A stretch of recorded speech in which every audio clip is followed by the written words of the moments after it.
नमस्कार, आप देख रहे हैं स्वराज पोस्ट। मैं हूं ऋचा भिलारी।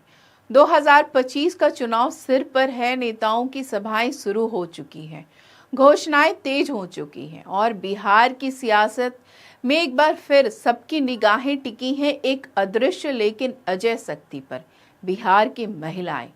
क्योंकि बिहार की राजनीति में अब महिलाएं सिर्फ आधी आबादी नहीं रही, वे सत्ता की चाबी है, निर्णय की धुरी है। जी हाँ, वो महिलाएं जो कभी चुपचाप चौखट पे बैठी थी, आज लोकतंत्र का दरवाजा खोल रही हैं। जो कभी वोट देने से भी कतराती थी, अब चुनाव में सबसे निर्णायक शक्ति बन चुकी हैं। और इस महिला वोट बैंक के सबसे बड़े राजनीतिकार कोई और नहीं, मुख्यमंत्री नीतीश कुमार हैं।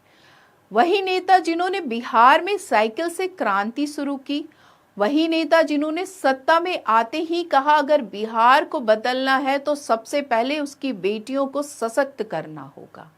अगर बिहार की सियासत में किसी नेता ने सबसे पहले महिलाओं को राजनीतिक वोट बैंक नहीं बल्कि सशक्त नागरिक माना तो वो है नीतीश कुमार। और यही सोच उन्हें आज की राजनीति में सबसे बड़े चाणक्य की श्रेणी में खड़ा करती है। 2005 में जब उन्होंने पहली बार मुख्यमंत्री की कुर्सी संभाली तो उनका पहला मास्टर स्ट्रोक था आधी आबादी को पूरा अधिकार, और यही सोच बना उनके शासन की रीढ़। उन्होंने महिला केंद्रित योजनाएं बनाई, नीतियां तय की और हर मोर्चे पर उन्हें बराबरी का हक दिया। परिणाम ये हुआ कि महिलाओं में सरकार और व्यवस्था के प्रति विश्वास बढ़ा। वे सिर्फ वोटर नहीं रही, राजनीतिक चेतना की वाहन बन गई। आज के स्पेशल रिपोर्ट में हम बात करेंगे कैसे नीतीश कुमार ने बिहार की महिलाओं को सामाजिक से राजनीतिक ताकत में बदला और कैसे उनके फैसले ने बदली गांव की तस्वीर, और क्यों 2025 का चुनाव भी महिलाओं के वोट से ही तय होगा, चाहे सरकार किसी की भी बने। तो चलिए अब आपको आंकड़ों की जुबानी बताते हैं कि कैसे महिलाओं ने चुनावी नतीजे की दिशा बदल दी। 2010 का चुनाव महिलाओं का वोट प्रतिशत रहा 74.5, जबकि पुरुषों का था 73%। 2015 में महिलाओं ने नया रिकॉर्ड बनाया, 60.4% ने वोट डाला और पुरुष पीछे रह गए 51.1% पर। 2020 में भी महिलाएं आगे रही, 59.7% महिलाओं ने मतदाता किया, पुरुषों का आंकड़ा रहा सिर्फ 74.6%। और इन तीनों ही चुनावों में जीत मिली नीतीश कुमार के नेतृत्व वाले गठबंधन को। आज 20 साल बाद बिहार की चुनावी तस्वीर इस बात की गवाही दे रही है कि उनका ये मास्टर स्ट्रोक कितना सटीक था। यानी बिहार की राजनीति में अब ये साफ हो चुका है कि जिसके साथ महिलाएं, जीत उसी की। लोक नीति CSDS के मुताबिक 2020 में एनडीए को 41% महिला वोट मिला, जबकि महागठबंधन को सिर्फ 31%। 2000 के दशक की शुरुआत तक बिहार में महिलाओं वोटरों की भागीदारी बेहद कम थी। राबड़ी देवी के कार्यकाल के दौरान महिलाओं का मतदान प्रतिशत लगातार गिरता गया। असुरक्षा, भ्रष्टाचार और खराब कानून व्यवस्था ने महिलाओं को मतदान केंद्रों से दूर कर दिया। राज्य में लंबे समय से शासन व्यवस्था को लेकर जनता में असंतोष था।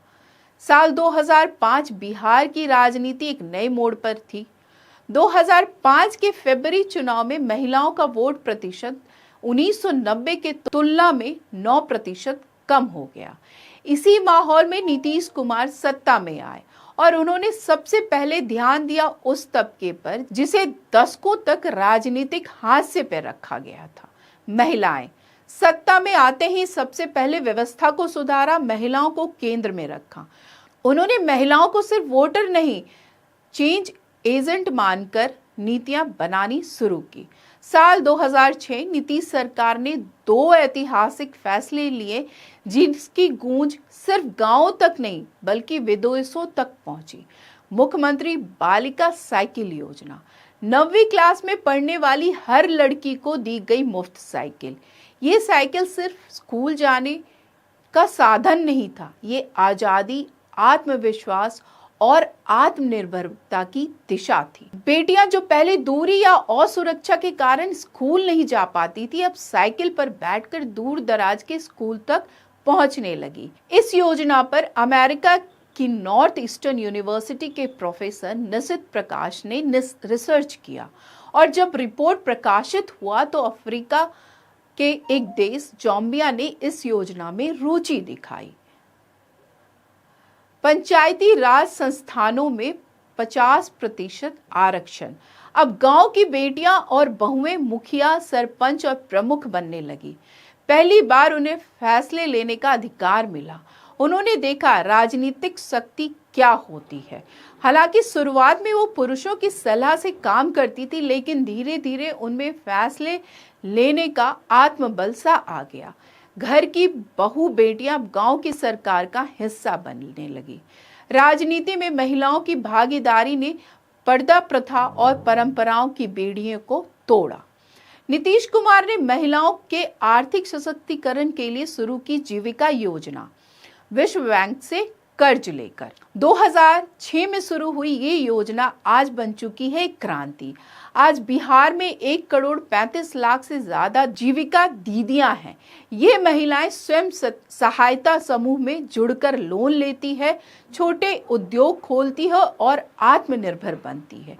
कोई पापड़ बना रही है, कोई सब्जी बेच रही है, कोई मिट्टी के बर्तन तो कोई सिलाई कढ़ाई। इन जीविका दीदियों ने सिर्फ अपने घर की हालात नहीं बदली, बल्कि गांव की आर्थिक रचना में बदलाव सा ला दिया। नीतीश ने 2018 में शुरू की मुख्यमंत्री कन्या उत्थान योजना। इंटर पास अविवाहित लड़कियों को 10,000 और ग्रेजुएट पास को 25,000 रुपए दिए गए। 2021 में ये राशि बढ़ाई गई। अब इंटर पास को 25,000 और ग्रेजुएट को 50,000 रुपए दिए जाते हैं। इससे बाल विवाह में कमी आई और लड़कियों में उच्च शिक्षा का रुझान बढ़ा। नीतीश कुमार की इस महिला केंद्रित राजनीति को अब विपक्ष भी भांप चुका है। विरोधी दल भी अपनी रणनीति बदलने पर मजबूर हो गए हैं। आपको बता दें कि राजद ने लॉन्च की है माई बहन योजना, जिसके तहत हर महिलाओं को 2500 प्रति माह देने का वादा किया गया। कांग्रेस ने भी यही स्कीम पेश की और अब इन दोनों के बीच में क्रेडिट लेने की होड़ मची है। यानी 2025 का चुनाव अब सिर्फ नारों का नहीं, महिला सम्मान की लड़ाई बन चुका है। तो सवाल ये नहीं है कि कौन जीतेगा बिहार, सवाल ये है कि कौन जीत पाएगा महिलाओं मतदाताओं का भरोसा। तो बिहार की सियासत का ये मुकाबला सिर्फ कुर्सी का नहीं है, ये मुकाबला है उस भरोसे का जो एक नेता ने दहलीज के भीतर बैठी महिलाओं में जगा दिया। ये चुनाव सिर्फ वादों का नहीं है, ये चुनाव उस बदलाव का है जिसने गांव की गलियों से लेकर पंचायत भवनों तक महिलाओं की आवाज को पहुंचाया।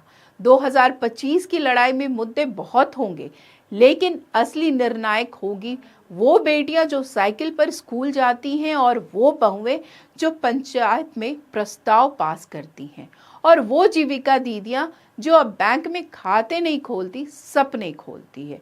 और यही वजह है कि बिहार का अगला मुख्यमंत्री कौन होगा, इसका जवाब सिर्फ रणनीति नहीं बल्कि महिला मतदाता की मर्जी तय करेगी।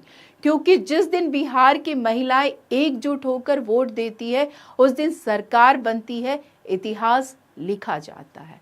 तो आज की इस वीडियो में बस इतना ही। आगे की खबरों के लिए देखते रहें स्वराज पोस्ट। अगर आप यूट्यूब पे देख रहे हैं तो चैनल सब्सक्राइब करें, फेसबुक पे देख रहे हैं तो पेज फॉलो करें। धन्यवाद।